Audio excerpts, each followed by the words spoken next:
Kate Mila Falcha, welcome back to Irish Granny Helen. It's our Saturday book, and we are on video number 2 of this great book, Opus, The Cult of Dark Money, Human Trafficking, Right-Wing Conspiracy Inside the Catholic Church by Gareth, Gore. If you haven't watched video 1, you really need that foundation. This is an elaborate story, and it's just breathtaking. We've barely touched on the surface. It's unbelievable. Okay, we're on chapter 2, so let's just proceed. Chapter 2, the family business, and we're starting now in Madrid in April of 1927. So finally, we're going to talk about this founder who became a saint. I think I'm going to run for saint. I haven't committed enough fraud, apparently. Jose Maria Escrivá, who had delusions of grandeur from the beginning. He didn't want to do ordinary work. He was a priest. He didn't want to do ordinary parish work. His first 2 parishes they put him in, he's like, this village, what are you talking about? He was vain about his appearance. He manipulated a position. The book goes into some more detail, and I spared you that. But he manipulated a position because he wasn't satisfied with just being a parish priest. He wanted to go to law school. He wanted to study law, and being a priest and being educated is how he saw he could make his ambition happen, because he didn't have any money. So he figured if he became a priest, the church could put him through school. And he wasn't banking on being a parish priest in a small village. So he manipulated because he was vain. He had grandiose notions, and he was manipulative, kind of a personality type, wouldn't you say? He was able to kiss up to a group of rich women and be their chaplain. Just, I'm a priest, but hey, your little group, I don't know, they were in some sort of, it's like social service organization. And he's like, let me be your chaplain. They did charity work in the slums, and he didn't really want to work in the slums, but he wanted the patronage. They were very anti-left wing because the left in Spain was very anti-Catholic, because they had all the money and they weren't helping the poor the way they preached. Escrivá showed a willingness to defend the church and just ignore the poor. We're going to go help in the slums, but we'll just praise the church. We'll do churchy things, but we won't do anything about the situation of the people. His schoolwork suffered because he was supporting his family. He had to help support his mother and several siblings. He began Opus Dei on a retreat. At first, he started it like the spirit of compassion. Yeah. The work of God is showing compassion and forgiveness and charity. But as soon as it started to take a hold, he only got interested in growing it and having control over it and making money from it. He claimed that God spoke to him directly to create Opus Dei. But this is not a new notion of what this Opus Dei thing was. It's a lay brotherhood. So men joining together, unmarried men joining together, living together, practicing a religious practice together, not ordained. Like, they don't become priests, but they incorporate it heavily into their life, their work life. Jesuits did this. Jesuits had all kinds of organizations that, brothers and monks and that sort of thing. It's not a new idea. He said that it was a vision from God. Or, he also said, or it could have been the raving of a drunk with pride. You decide which one. For the next 4 years, he did nothing about it. He declared he was founding it. He got 1 or 2 people in school with him, kind of interested, but not really. And then nothing happened. So by 1930, he had no recruits And he decided, well, maybe I better include women as bait, right? Lack of money became his real goal, and obsession was to get money, get money, get money. He looked for a way out of doing work in the slums because, okay, he had this job as a chaplain to these women who worked in the slums. They were known to do this work. He didn't do anything, but they were known for doing it, and they were affiliated with the Catholic Church. But now there was a new government. It was a republic, and the left had control. They did not like Catholic Church. He wanted to disassociate himself. He didn't want to get guilt by association. So he became a right-wing conspiracy theorist with fascist leanings. There was a murder of a taxi driver by a guy who was claimed that it was a monarchist plot, and it led to all-out street violence. And it was the monarchists against the republic, which was basically the fascist right wing, and the church was on that side against the leftists. He got a job with a convent. And the idea of Opus Dei was to spend your whole life offering it up for God. To be clear, he wanted to be in charge, he wanted control, and he wanted the money in his hands. This is what it was really about. It was more like a military organization or a political organization. He demanded complete loyalty, unquestioning obedience, no individual rights. You had to renounce yourself, renounce your ambition for anything other than what would benefit Opus Dei. And he called them the army of the faithful. And specifically, these are his words, we are the army of the faithful, not me, him and Opus Dei, against Freemasons, Jews, and communists. So he got it into his head, why don't I just form an academy? So he rented an apartment as his first academy. In Spanish, it was DYI, which meant God and audacity. But they kept that secret. They told the public that it really meant the name of the school, the academy, law and architecture. And they offered classes out of this apartment. In 1934, the first Opus Dei hub was begun on a deception, the fake name.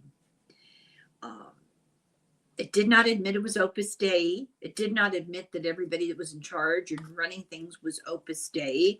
They pawned themselves off as a school of law and architecture classes. And they offered real classes, but they had a huge extracurricular schedule of spiritual information, of one-on-one with Escrivá himself pushing Opus Dei on you. He got 7 guys out of 3 months, and they all called him Padre or Father. These were his inner circle. He began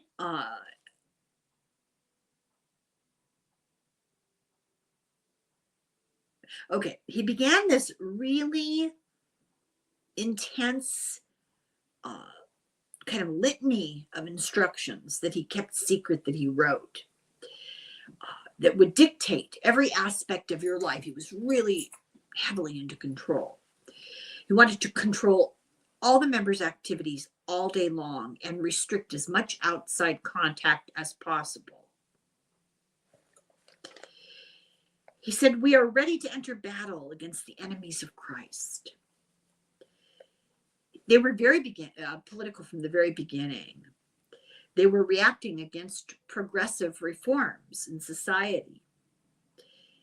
He wanted action. He wanted a rising militia. And this Opus Dei was the start of that. He wanted to immunize the corruption of mankind. He made a blueprint, how to proselytize, that has been used for decades in the group. It's a secret recruitment manual. And here's the thing, all this stuff hidden from the Vatican. Ostensibly, if you're forming a new Catholic organization, you go through the proper channels, and it's a hierarchy. I mean, you either want to do it or you don't. If you want to do it, you got to do it their way, and you go through this hierarchical process. It has to be okay with your bishop. It has to be okay with the cardinal. It has to be okay with the Vatican. It has to be okay with the Pope. I mean, levels and levels of hierarchical permission. But he only had fewer than 25 recruits. And he did not, no, I'm sorry, I said that wrong. He only had not 25 recruits, but recruits who were 25. He didn't want anybody older than 25 because he believed that that would make you too set in your ways and too hard to manipulate. Less susceptible to cult recruitment. He didn't want people who asked questions. He was very clear about that.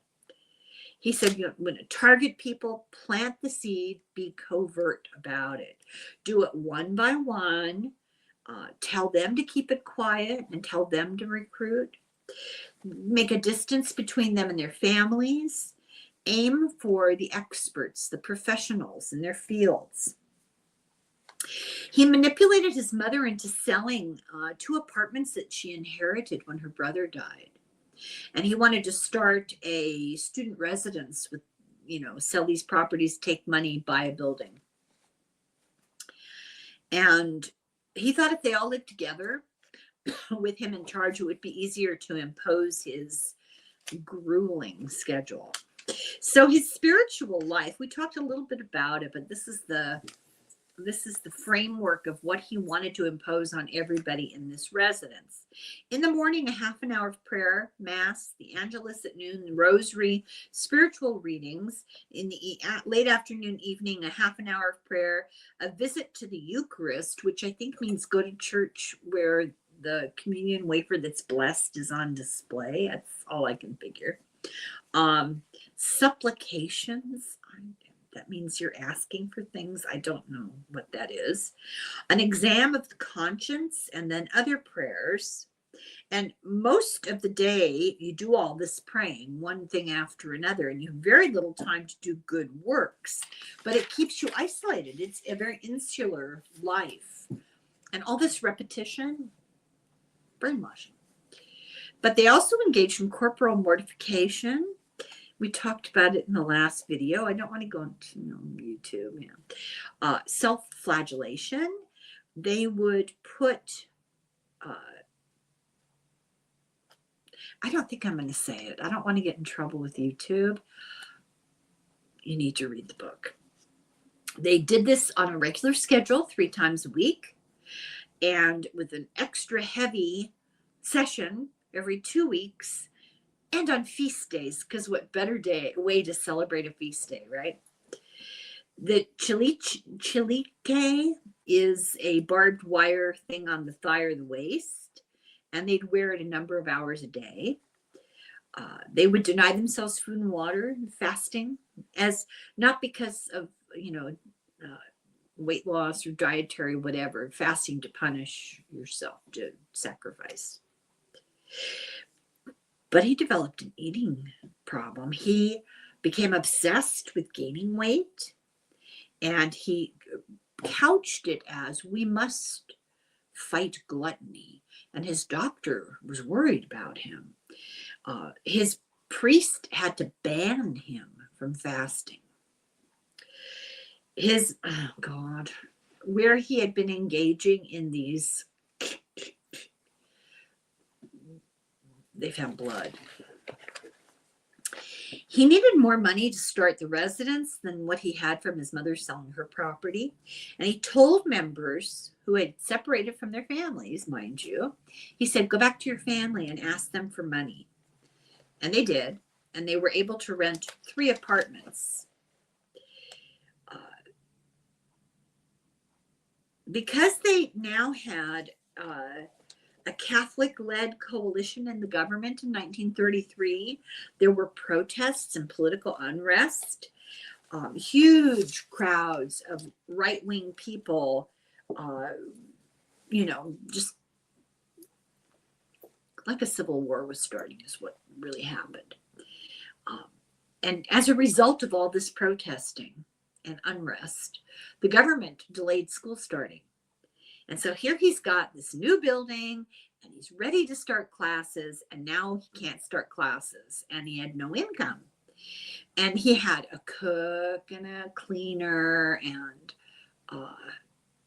like a handyman, people like that for these students. And so now serious financial problems. They had to leave one apartment and just not rent it anymore. Eventually school started, and that helped. He wanted a chapel inside the residence, and he had an initiation ceremony, but you're not supposed to do that without permission from the church. It's a rigid hierarchy. It's a controlling hierarchy. It still is. You don't just say, oh, I'm going to turn my garage, I'm going to turn it into a little chapel for the neighborhood. You're not technically allowed to do that in the Catholic Church. There's a whole thing where they consecrate the grounds, and it's a thing. And you can't have an initiation ceremony into what you're presenting as a Catholic group without going through a whole process of approval.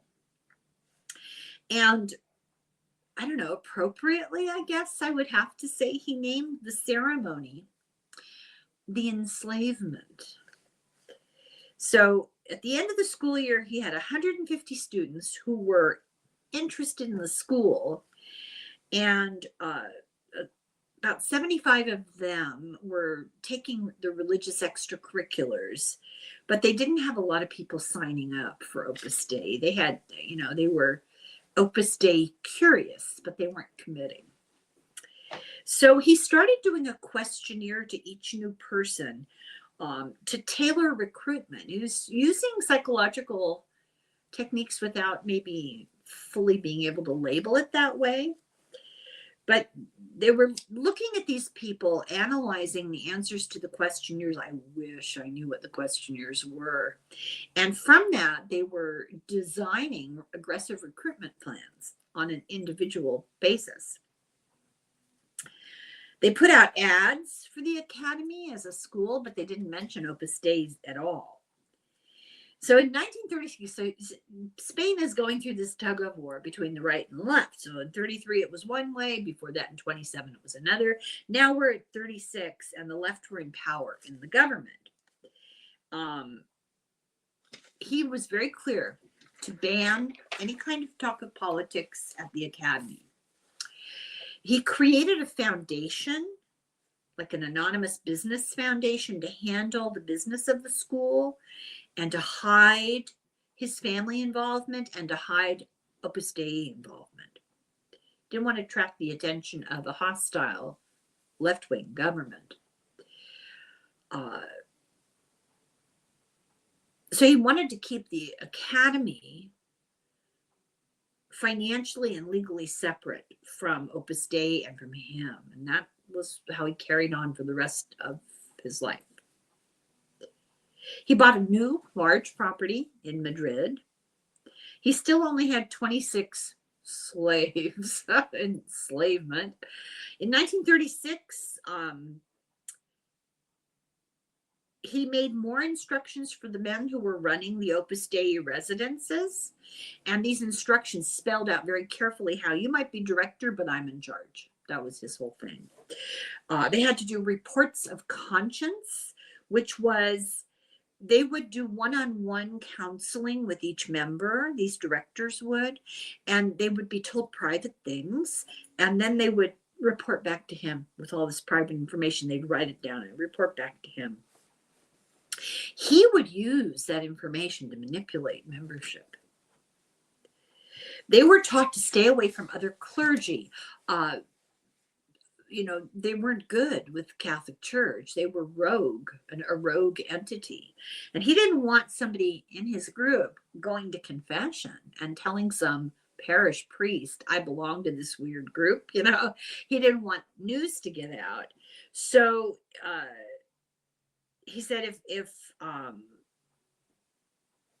how he explained it to the students. If somebody is not a member of Opus Dei, they don't have the spirit of Opus Dei, you can't talk to them personally. He began a plan to add women to the group, which he talked about before, but now he realized that he could recruit these women and get them to serve domestically. And he described their goal, his goal for the women, as to serve domestically without being seen, without being heard. So they've got this political unrest, and Franco started a military coup. Franco was very fascist, started a military coup, and they had all kinds of fighting outside the streets of the new residence, which happened to be just across the street from some military outpost. So the coup failed, and the left-wing workers took over the government, and Escrivá now felt like he was a target. The left wing, because of this right-wing coup backed by the church, the left wanted to go after members of the church. So he found a pair of overalls that some workman had left, and he took off all his priestly garb and put on his overalls and fled to his mother. And he hid with some followers and his sisters and his mother. And his sisters would run errands for him, so he didn't, a brave man, he didn't have to go out onto the street where the unrest was. His sisters did. Priests were being rounded up. So, he hid the signs of priesthood. He had a ring. He had a tonsure, so he let that grow out. He grew a mustache. He spent the first 3 months of the war in 8 different hiding places.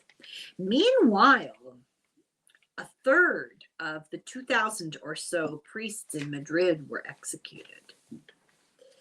He posed as a patient in a mental hospital for 5 months. His 18-year-old brother did too when he turned 18 to avoid military duty. They then went and hid in the Honduran consulate. The country was just torn by war. There were 4 other Opus Dei members of his recruits were there, and they spent all their time hiding out in the consulate, making plans for Opus Dei. His mental health started to deteriorate. He started increasing his daily mortification, and he slipped into a depression. He was able to get fake documents that identified him as a Honduran consulate employee. So he was able to wander around a little bit. He planned to escape to France. And he cherry-picked who would go with him and who wouldn't. They would have benefit of an escort. They would have benefit of false documents. So it was, people really wanted to be included in this. But he only picked followers who had access to money. For him, not so it would benefit them, but for him. So the guys that were hanging out in the Honduras consulate, terrified, he didn't take them. He picked other guys. And they did this circuitous route. They went from Spain to Andorra, from Andorra to France. From France, they went back into Spain, but they went into Franco-held Spain. And his followers that were with him, they ended up joining the army. But he was not going to join the army. I do believe he had bone spurs. He went to stay with a bishop that he knew for a little rest. So while others were fighting or helping at hospitals, he worked with a woman's sewing group to make decorations for Opus Dei residences after the war. And he recruited the women to be domestic help. He pushed for government compensation at the same time for the loss of his academy. Never let a penny slip through your hand. He pushed for this compensation, and he even begged money from frontline soldiers who had been associated with him in school and Opus Dei. So Franco won, and after Franco won, Escrivá went back to Madrid, and he made a big show. So picture this. So Franco drives into Madrid in kind of a hero's welcome, people lining the streets. Escriva's in the car in the back there, not part of Franco's group, but looking like he's part of Franco's group.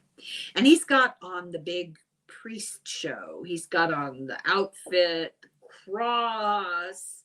He's in a military truck. There were 300,000 people dead, 250,000 people in concentration camps in Spain. 500,000 fled the country. Madrid was in ruins. There was hardly any food, no heat, no hot water, no medical supplies, no prescriptions. But he's coming in like the conquering hero, he who had cowered the whole entire time. Opus Dei at that point had only 14 members that were still alive, were available, and 2 were women. So he went to the academy and found the building bombed and burned, and it was useless. So that's where we are with him. We're now on chapter 3, which is called An Autograph from the Pope. When I wrote this, I didn't know what they were talking about, but I finished the chapter, so now I know what it's about, and it's kind of funny. So just remember that autograph from the Pope. Barcelona, 1944. So in Barcelona, the rumors spread about what Opus Dei was doing in its residences. All these, you can imagine, a house full of young men. They're doing unspeakable acts with innocent young men, is what was said. This is their alleged words, their words, not mine. They sent the Jesuits to spy on them. The real fear was that Opus Dei was trolling university campuses for naive young recruits, and that was true. One of these young recruits was Luis Val Taberner, a very wealthy, conservative, right-wing family. He was looked on by the left with great suspicion because of that. His family had fled to Italy during the conflict. They returned to the rebel-held zone, the pro-Franco zone, just like Escriva had. His father did speaking tours in Nazi Germany and Latin America. Remember, they're right-wing.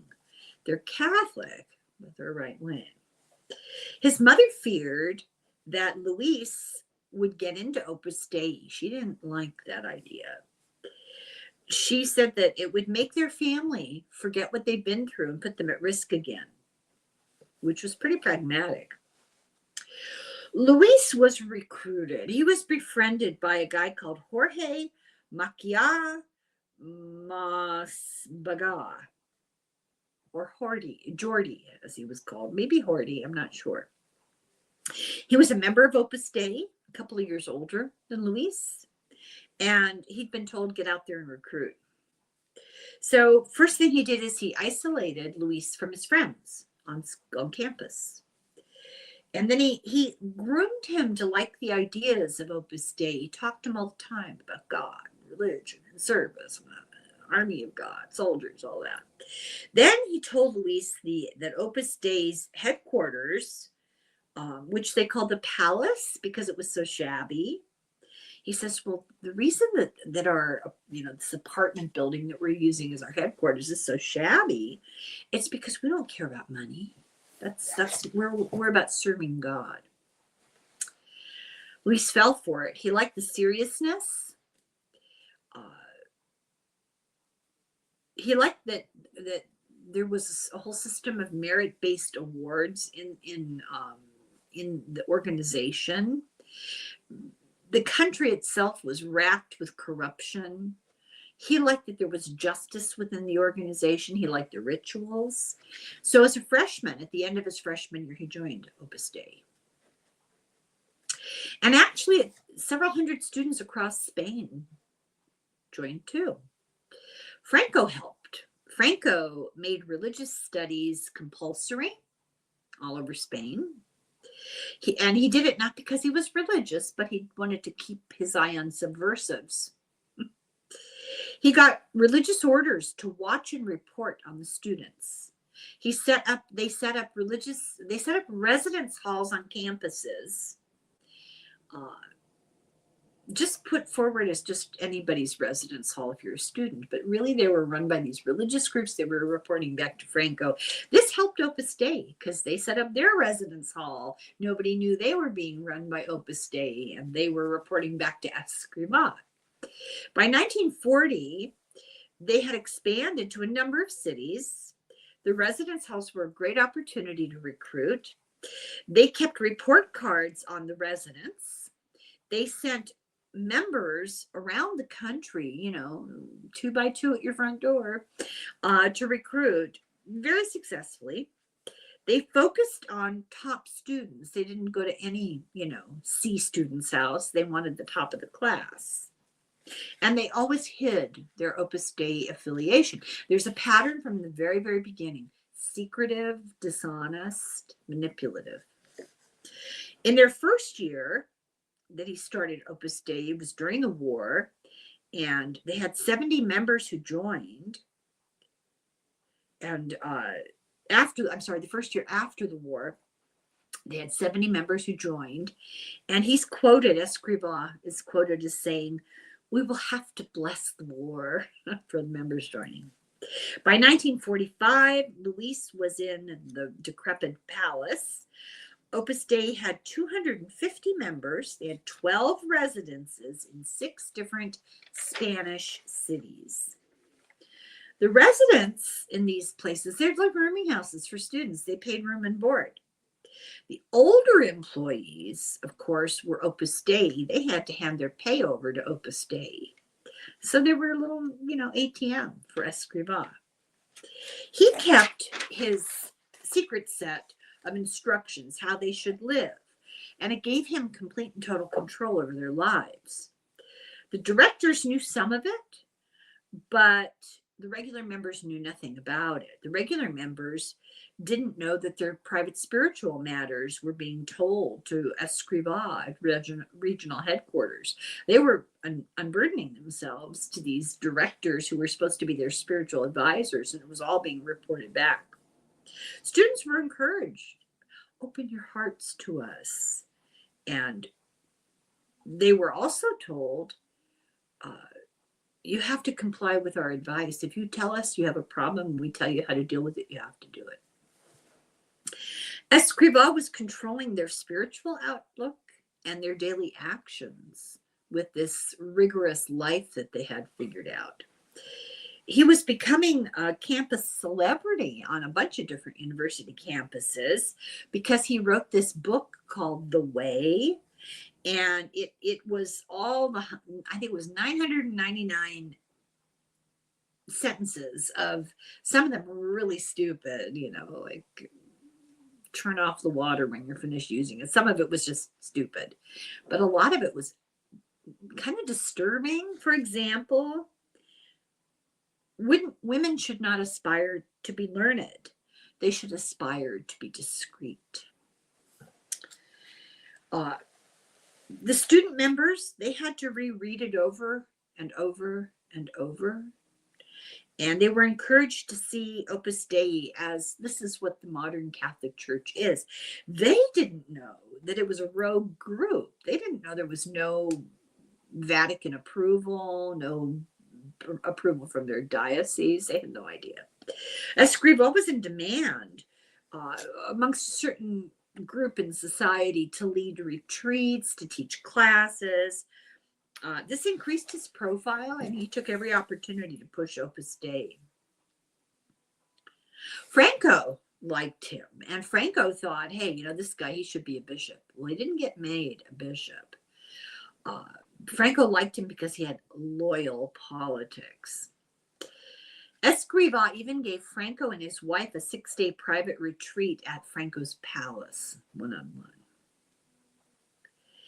He had, remember delusions? He had aristocratic airs.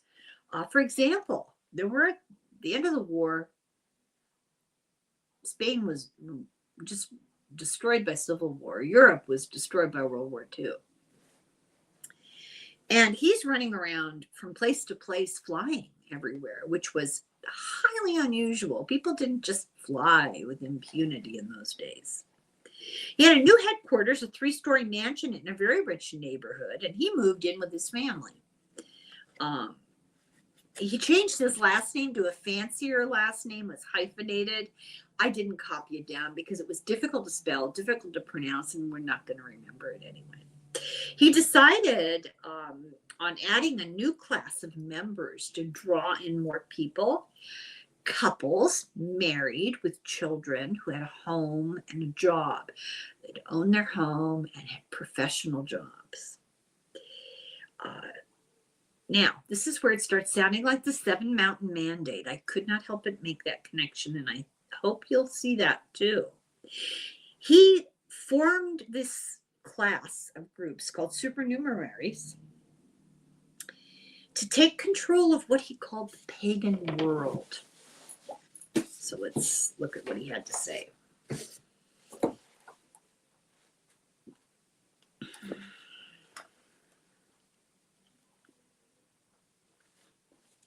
He wanted to reinvigorate the world with the spirit of Christianity, to permeate absolutely everything in the world. Franco, being victorious, and the elimination of his enemies through murder and imprisonment of any remaining traces of progressivism was insufficient. He envisioned a complete re-Christianization of the entire world. He saw this new class of membership as a hidden guerrilla army. Don't disclose their membership to Opus Dei to anybody else without permission.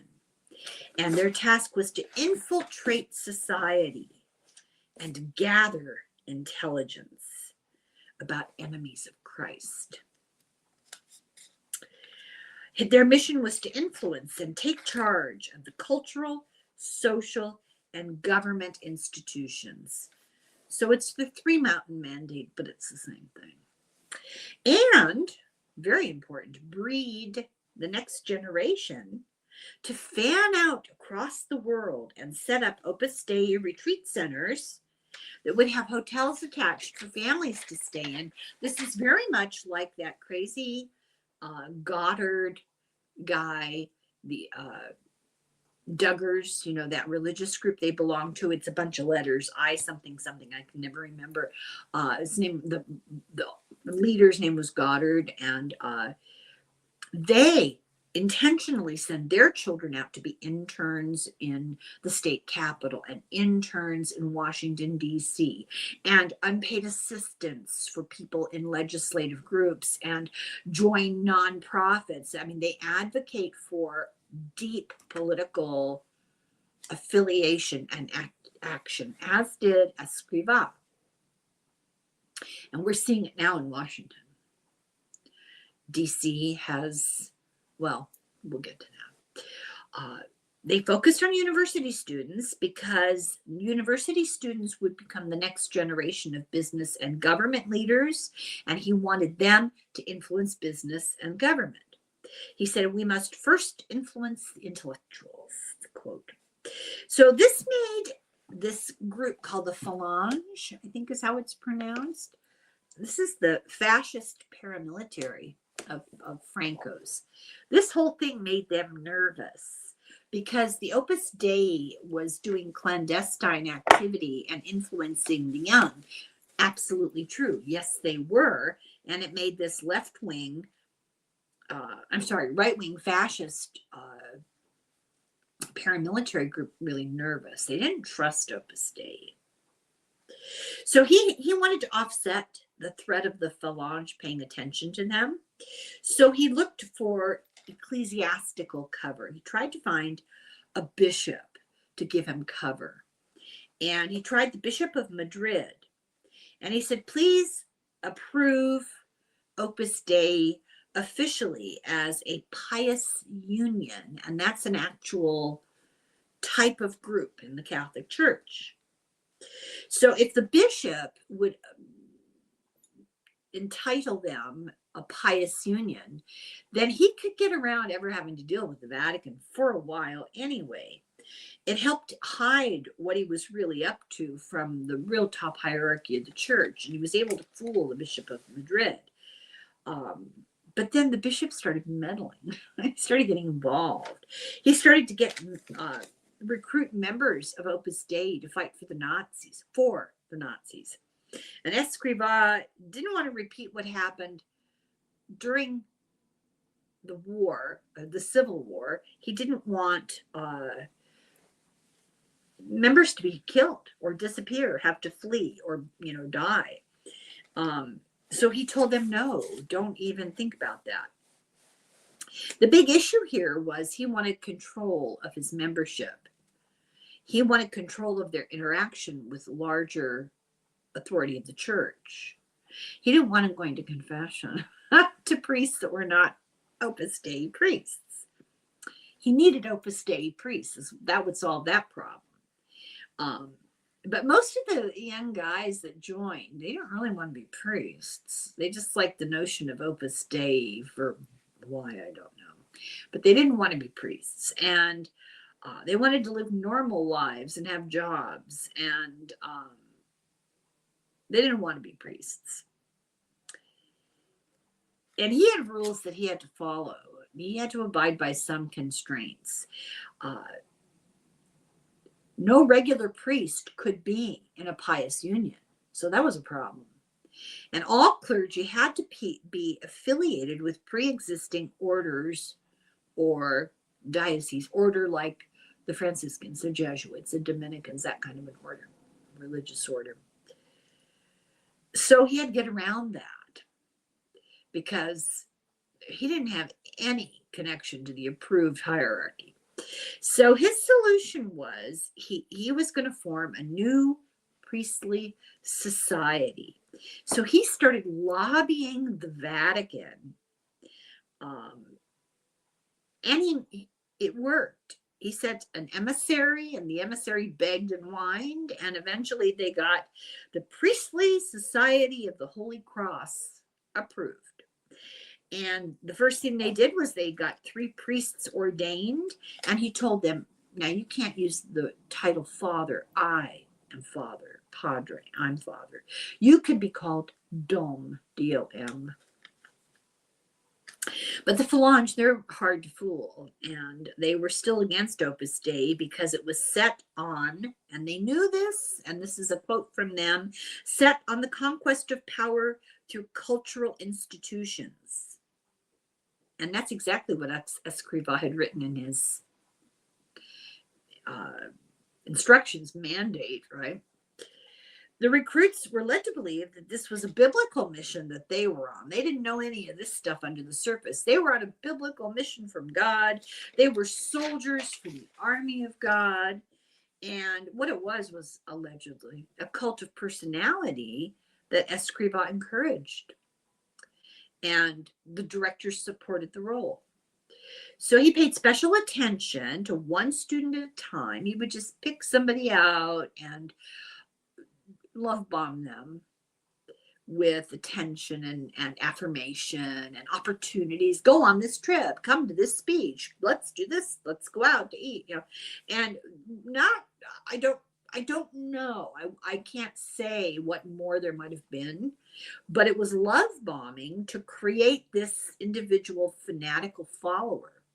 And when that took, he'd start on somebody else. 1946, he went to the Vatican. Of course he did. The fighting was over. He came out from his hole in the ground, and he needed to get approval for expansion of Opus Dei.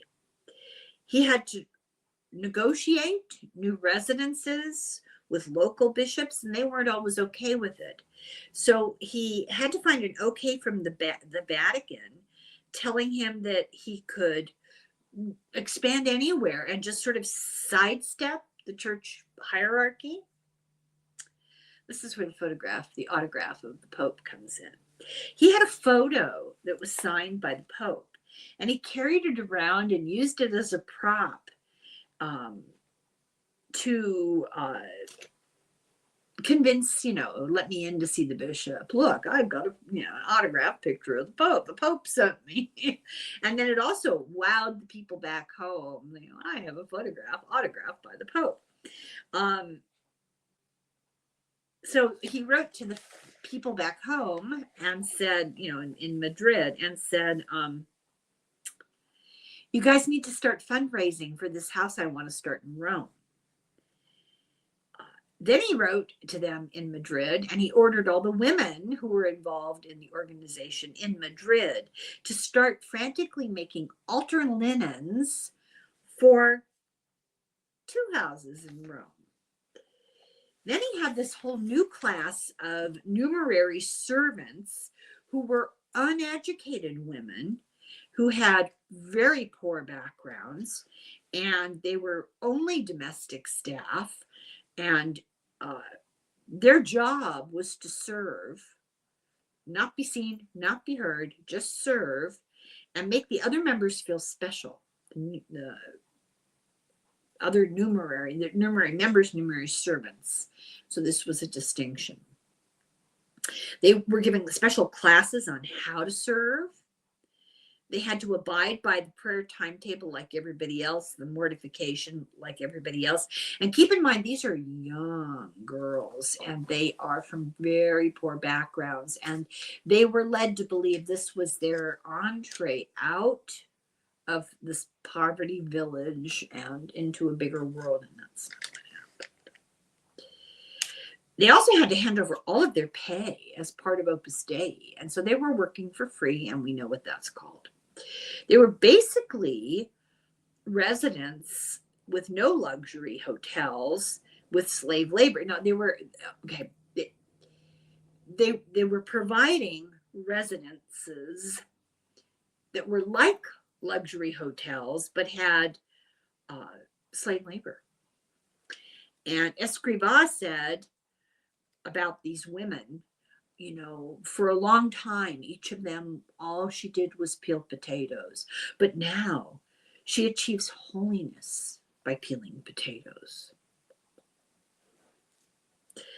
He got an audience with Pius XII, and Pius XII, and these are not my words in this next little paragraph, Pius XII had turned a blind eye on the Holocaust.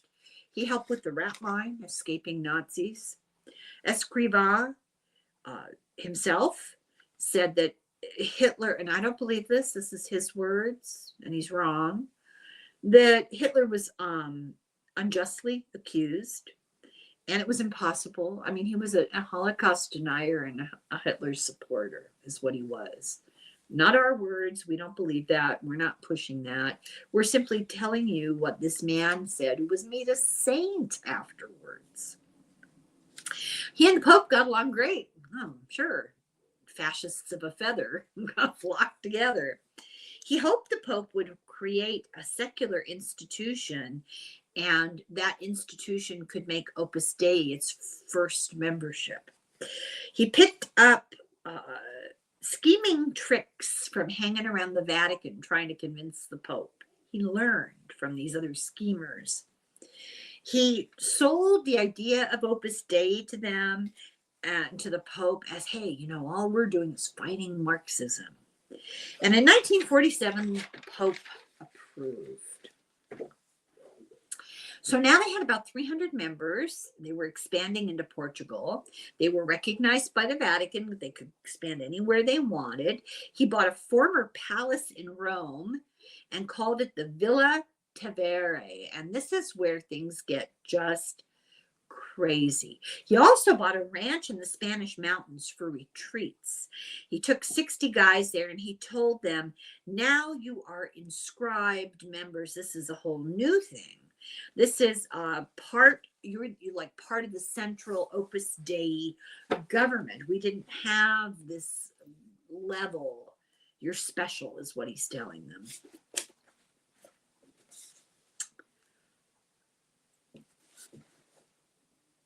He made them take a pledge to do something, be brothers, remedy improper conduct, never aspire to lead Opus Dei, to consult him for all important matters.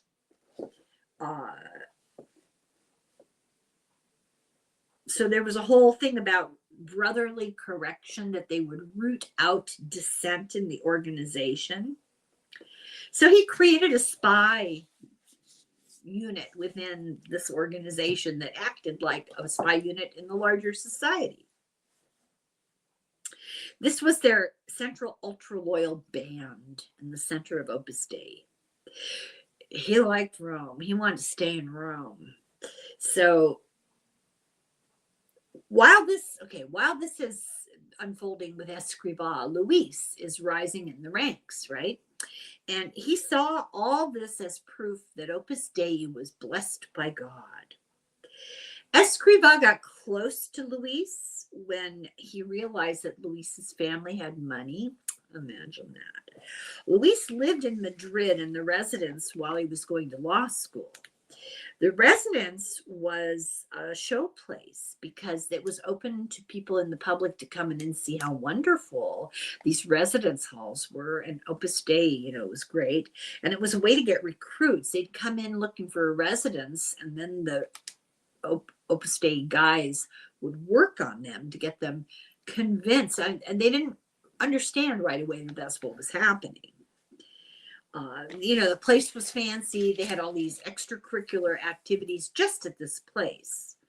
Luis got a job as the head of the Spanish National Research Council that was begun by Franco to impose his movement on the culture, once again, a Seven Mountain Mandate type move. He had a huge budget, Luis did. This is where things get really, really interesting. Now, keep in mind, he's still in law school. 1/16 of the lucrative academic research grants that were available through the Franco government went from Luis to Opus Dei members. Some took that money. They went abroad to live and to recruit. Those who were in Spain, they had to hand over that pay from the whatever grant they set up, whatever research they set up. However much of that they got as pay, they had to give to Opus Dei. It's circular. It's terrible. By the time of Luis's appointment as head of this research council, Opus Dei had captured the research council already. I mean, they've been working on it, and they had bled it dry of state money. So, for example, there was a guy called Miguel Visac. His father paid for Escrivá, the founder, to escape during the war. He went over the mountains into Andorra, and this guy's father helped him with that. And so the son became one of the principal government architects, like a builder architect of the government. Opus Dei told him, inflate your charges when you get contracts for the government. Charge them too much and give us the money. And by 1948, he was a huge source of money to Opus Dei. Years later, he said, well, it really ate at my conscience. Apparently not enough. By 1949, this council was 100% overrun by Opus Dei. And all of the salaries went to Opus Dei. Luis, who had no experience, this young guy in law school, so no experience, but connected to a rich family and a member of Opus Dei. He got a good salary, which he gave to Opus Dei, and he had no time to think because he was juggling law school and all of the problems having to do with his job. This is a really important job. And he was living in an Opus Dei residence and had to do all that praying and stuff. And yeah, he fell behind in school. Escrivá was squeezing him from a distance for recruits and money. Escrivá moved into the Villa Travere and started remodeling it. And I mean, this is too funny. I mean, do you see parallels here? For the next 11 years, he remodeled it and spent over 10 times over the budget. It ended up costing $20 million just for the remodeling, not to buy it, but just to fix it up after. From our money today, $20 million. But a lot of it got spent on himself, including installing his own crypt. He decided he needed a separate headquarter building, and on the same property, a separate building for women, and then other buildings. And this just went on and on. It's megalomania. He sent a couple of members on a 6-month tour of North and South American cities to expand Opus Dei influence there. He even got all these new married members, these supernumerary married members who were professionals. They were required to give a minimum of 1/10 of their income, but he needed more and he needed more money. His representatives went begging to Franco, and there was a lot of back and forth. I won't go into it. There was a lot of trying to convince Franco, and Franco wasn't so sure. And eventually they got his approval, and he formed the Roman College of the Holy Cross. So by 1950,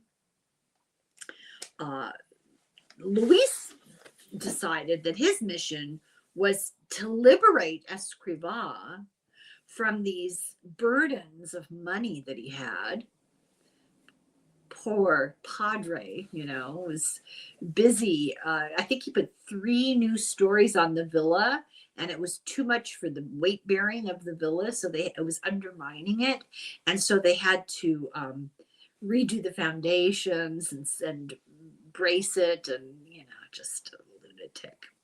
Luis was used to smuggling money. He was used to smuggle money over the border out of Spain.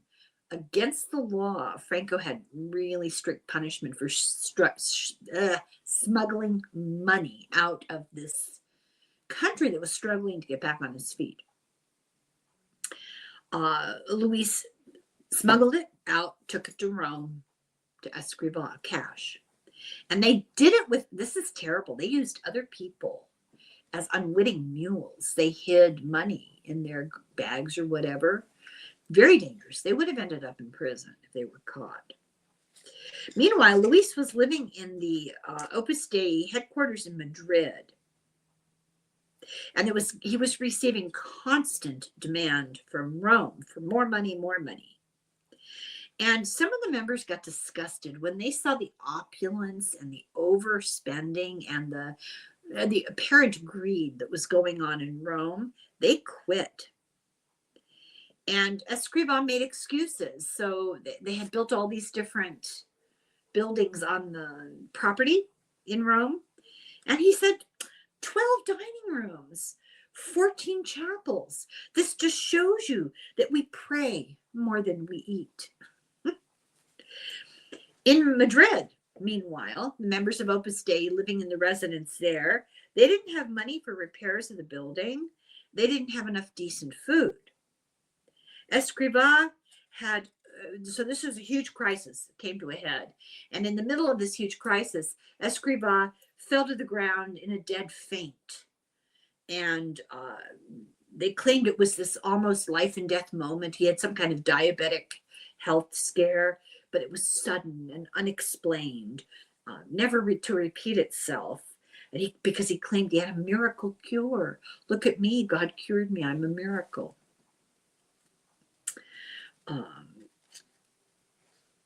So they kept a lot of pressure on the members, psychological pressure and personal pressure. Those reports were, kept coming back with things they shouldn't have known.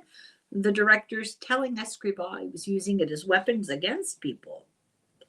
And he started continuing to write letters from Rome to Madrid, and he was becoming more aggressive, like on the edge of hostile, putting heavy guilt on members to be more diligent at whatever cost, just be diligent to find the money. Franco, they approached again and asked for money, and he turned them down. By 1952, however, there were Opus Dei places all over the place, but even the increased membership couldn't keep up with the increased spending of Escrivá. He was just going through money like it was crazy. He was spending money he didn't have. And then in stepped Luis, and he said that he would find a definitive solution. So that's the end of that chapter. Next time we'll start chapter 4. The plot thickens, and oh boy, does it thicken. So please, I hope you enjoyed this. Please stay tuned for more. And we'll do a little conversation about Opus Dei towards the end of the book, provided that the book doesn't do it better than I could, which I'm sure, I'm kidding. So thank you very much for watching. I really, really appreciate it. And this is a far cry from ETs in the Vatican. Slán go fóill, slánja.